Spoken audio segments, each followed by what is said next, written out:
everybody, and welcome to another episode.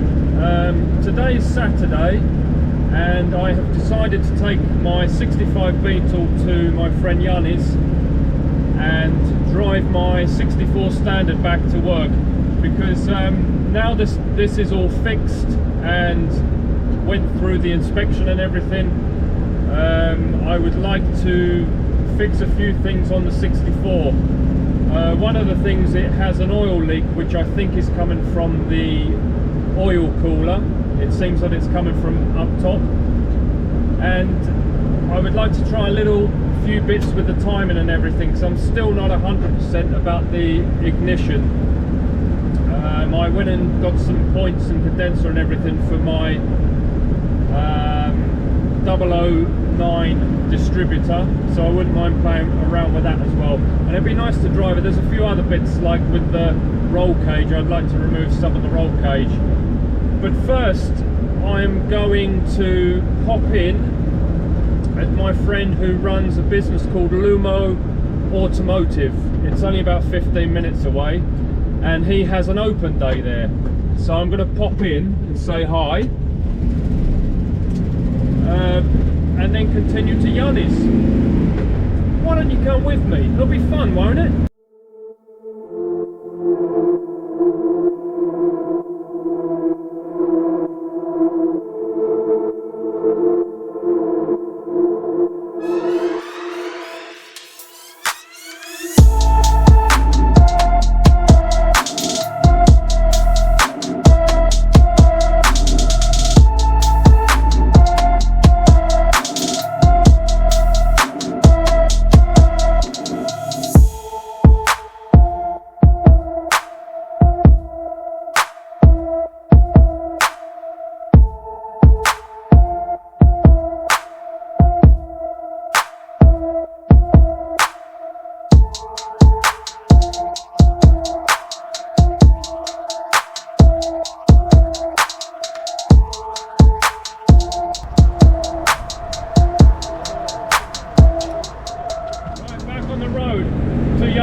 That was really nice to stop, and I met a few people I hadn't seen for a long time. Didn't get to speak to Yussi, he was busy with his customers and everything, so but it was really nice to stop by.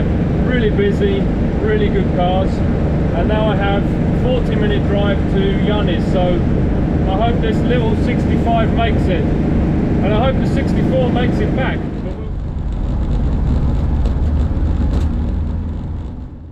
Just a couple of minutes from my friend Yanni's place. If you've seen any of my previous videos, you'll know who he is. He's a good friend of mine who has my 64 Standard Beetle in storage, and also he's the guy I bought my Karmann Ghia from, which he also has there in storage. So I'm basically going to drop this off. I might drain the fuel out of this because it'll probably stay there over the winter, and then I'm going to drive my 64 back to work, and then during next week I'll sort all the bits and pieces out that I need to do to it. After that, I don't know what I'm going to do. I don't know whether to bring the Standard back here and then take the Karmann Ghia to work and start on that. I still don't have the tool that I need to continue rebuilding the engine, but I'm hoping that'll be here in the next couple of weeks, so hopefully I can get the engine together, and then I can start restoring the chassis, or removing the body from the chassis of the Karmann Ghia, restoring the chassis, putting the engine on and stuff like that. All exciting stuff. Okay, here we are back at Yanni's. Just managed to get the 64 out of the garage. It had a flat battery, so we just put a bit of air in that. I don't know whether to change it before I head back to work, but we got it started. The battery was flat, but it's having ignition problems again. It's popping and banging. With the app, I advanced it 10 degrees and it ran a lot better. So I'm going to have a little bit of a play about with that. And Yanni is just playing with his square back. Got some smelly old fuel still in it that he's been cleaning out, and he's just putting some air in the Karmann Ghia tyres. So maybe we're going to roll this baby out. How's it going, Yanni? Just fine. Awesome.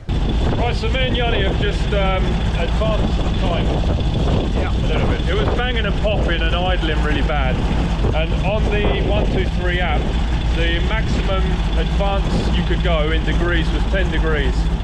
So to advance the timing on an engine that rotates clockwise, you have to turn the distributor anti-clockwise, which I googled, and now it's running a lot better.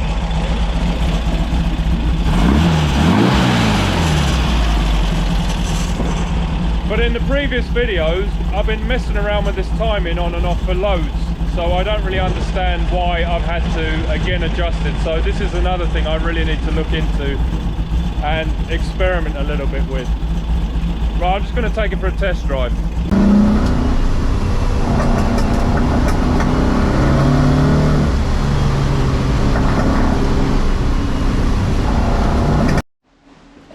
Right, so what we're doing now, we're going to steal the fuel out of this 65 and put it in the 64 because I am tight. Right, Yanni is going to use magic because they call him the magician around these parts. Okay, what Yanni is doing is blocking off the filler hole and pumping compressed air in there, and that just forces the fuel through the tube, but there isn't actually that much in the 65, so we're picking up air bubbles.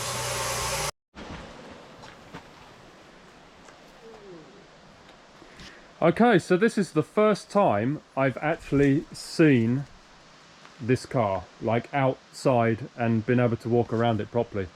I think I first came here, what, 6 or 7 years ago when you had this, and this was actually parked in the corner, so I didn't even get to see it then. But I mean, Yanni assured me that it was a rust-free prime example of a Karmann Ghia, and I think the rats have eaten it or something. Isn't that right? Yeah, it must be. The squirrels. But man, it's awesome. So really, it's not, well, I'm not going to say it's not too much work, because all of my projects are never too much work until I start. Yeah, but it's not really bad. So this is a typical American repair where it's been dented and then they drill a series of holes and put a slide hammer in there and try to pull out the dent. Kind of unsuccessfully. But luckily this isn't too badly rotten. It just needs to be a bit of planishing and weld up these holes. The floors are obviously really bad, but part of the deal was there was floor pans with it, so yep.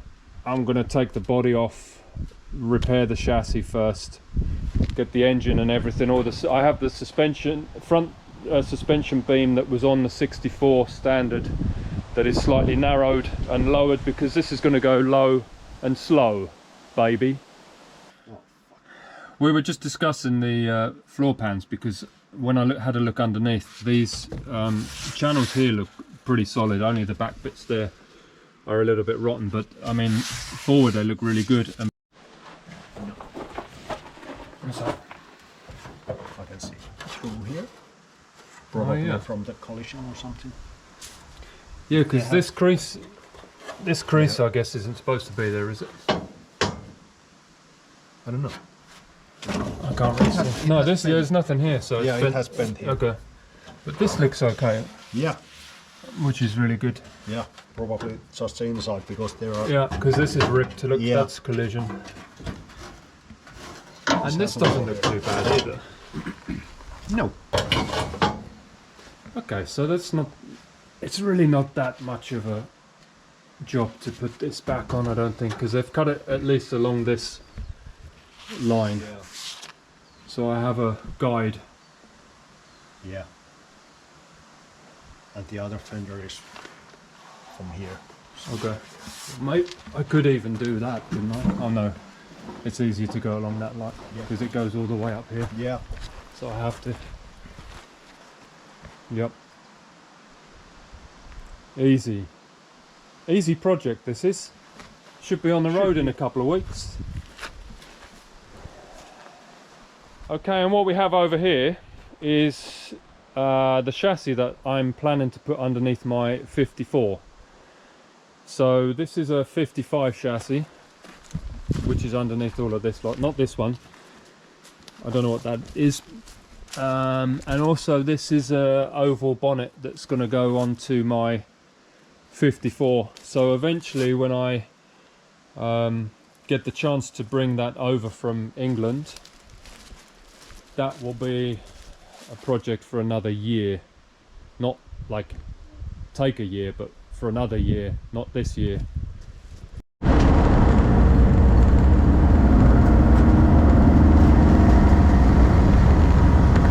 I've just left from Yanni's. I'm headed back to work. Car seems to be running a lot better since we had a little bit of a tweak, but I still think that there's something that needs to be sorted out. So next week I'm going to take the engine out and look into that. It was good to come up with a plan for the Karmann Ghia as well. So hopefully in the next month or so I'll get started on that as well.